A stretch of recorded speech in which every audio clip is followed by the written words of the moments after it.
Triads. What are they? Are they really that important? And do we have to learn to play them all over the fretboard? Triads are a group of 3 notes that make up the core of every chord. Major or minor, augmented, diminished. They're the building blocks of harmony, and they're essential for composing, for playing, and for arranging music, and for analyzing music. Also, they're the simplest form of playing chords, and so they're very easy to play all over the neck. And also, they let you arrange your parts so that you leave space for other instruments. So you play in a register, and you let other frequencies free for other instruments, for other players. And so they're very useful every time you want to play a chord without playing the whole thing. And you can also use triads to play arpeggios by playing one note at a time. And triads are also very important because they show you where the chord tones are. So you can follow a chord progression and you always know where the important notes are, so you can play them when you're soloing or when you're composing a melody. In the last video, we learned how to find triads starting from the root and adding a third and a fifth using simple fretboard patterns. But there's a simpler and more practical way to find and memorize triads all over the fretboard using something that we all already know, and that's open chords. Every open chord contains a triad, and so we just need to use those shapes to memorize our triads. We're going to use the E, the A, the D, and also the C shape. We're just going to consider the triads on the highest strings, from the 4th to the 2nd, and from the 3rd to the 1st. You can play triads also on the lower strings, but they're less interesting probably.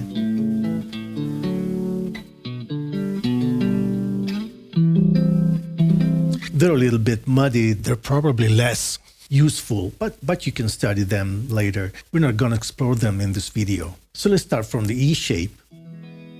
We're going to move it up and take just from the 4th to the 2nd string. And we get the simple shape that we saw in the last video. So this is root, major 3rd, and 5th. Then we move to the A shape. And now we get 5th, the root, and the 3rd. And last we go to the C shape. And we just take these 3 notes. And we got 3rd, 5th, and root. So as we travel from the E shape to the A shape to the C shape, the root also goes up from the bottom string to the middle string to the top string. Actually, what we get is all 3 inversions. This is the root shape. This is the 2nd inversion. We got the 5th, the root, and the 3rd. And this is 1st inversion. We got 3rd, 5th, and root at the top. So now that we know where the root is, the cool thing that we can do is playing our G chord everywhere on the neck. Like here is the root, G. Here is the root. Here is G. So bottom, middle, and top. Or we can play different chords in a progression using different shapes and different inversions to stay in the same area of the fretboard.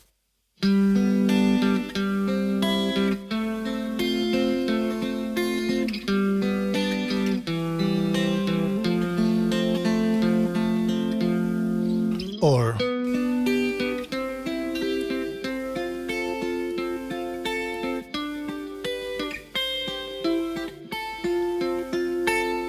and we can mix shapes and inversions to get the effect that we like. Another cool thing that we can do is build in different types of chords. The intervals in each inversion are sequential. I mean, if this is the root, this is the 3rd, and this is the 5th. In this inversion, this is the 3rd, this is the 5th, and this is the root. In this other inversion, this is the 5th, the root, and the 3rd. So for each inversion, we know where every interval is. So we can move them and go from a major triad. If we move the major 3rd back, we get a minor triad. If we move the fifth up, we can get an augmented triad, or we can get a diminished triad. Moving back both the third and the fifth. We can also move the third up to get it, but this is a sus chord, so it's not technically a triad. But it's a good thing to know that we can get a sus4 like this. And this applies to every inversion. Okay, now the third is up here. So we can have a minor triad. You can raise the fifth to get an augmented, a diminished. The same thing with the C shape. We lower the third. We get this nice shape for a minor triad. We raise the fifth, or we lower it.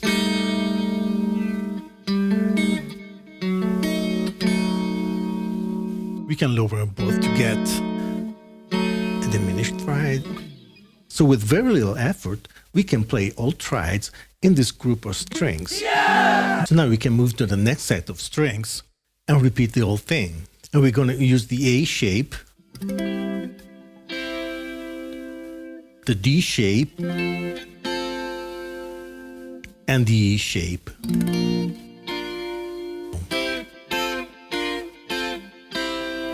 So we see that even here, the root moves from the bottom to the middle to the top string. And all the other intervals move accordingly.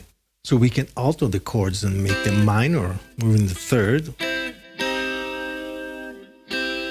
make them augmented, make them diminished. And again here. Now the third is up here. The fifth is down here.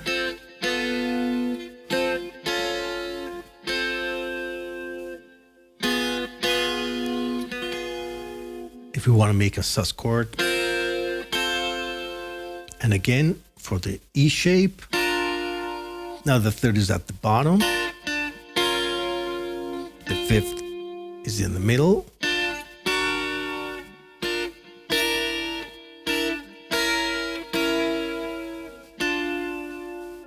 So we can get all the different triads. Now we can also mix the different groups of strings. So we can play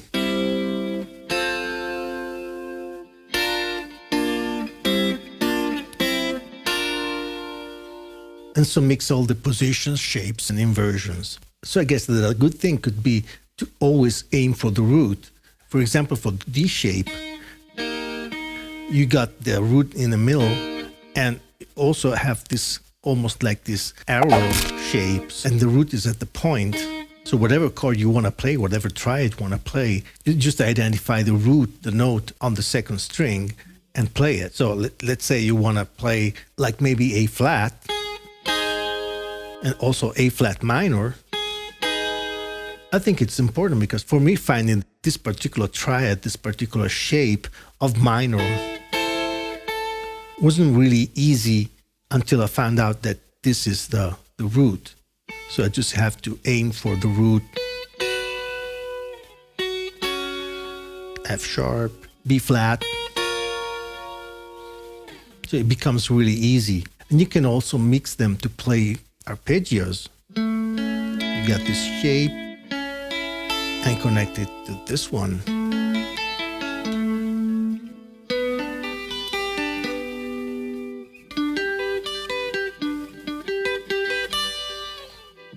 There's really a lot of things you can do. You can play a lot of stuff on the first three strings.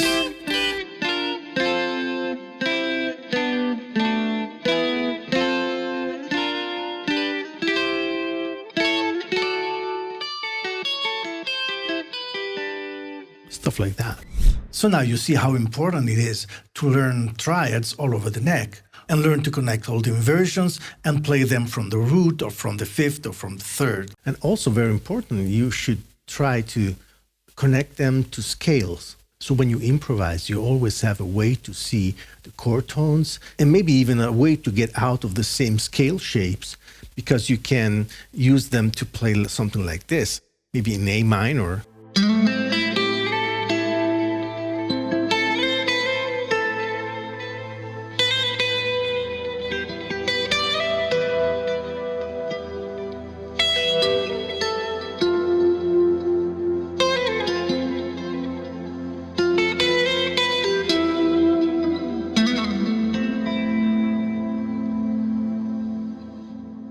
You don't always have to go for the chord tones or for arpeggios, because it would probably get boring, but just to understand how you can use this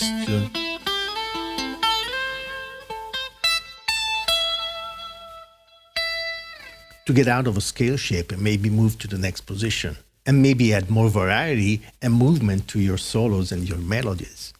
Okay, this is all for now. Let me know in the comments if you found this method of learning triads easy and useful, and if you have any doubts or questions. And also don't forget to hit like and subscribe if you like this video. Okay, I'll see you next time. Bye bye.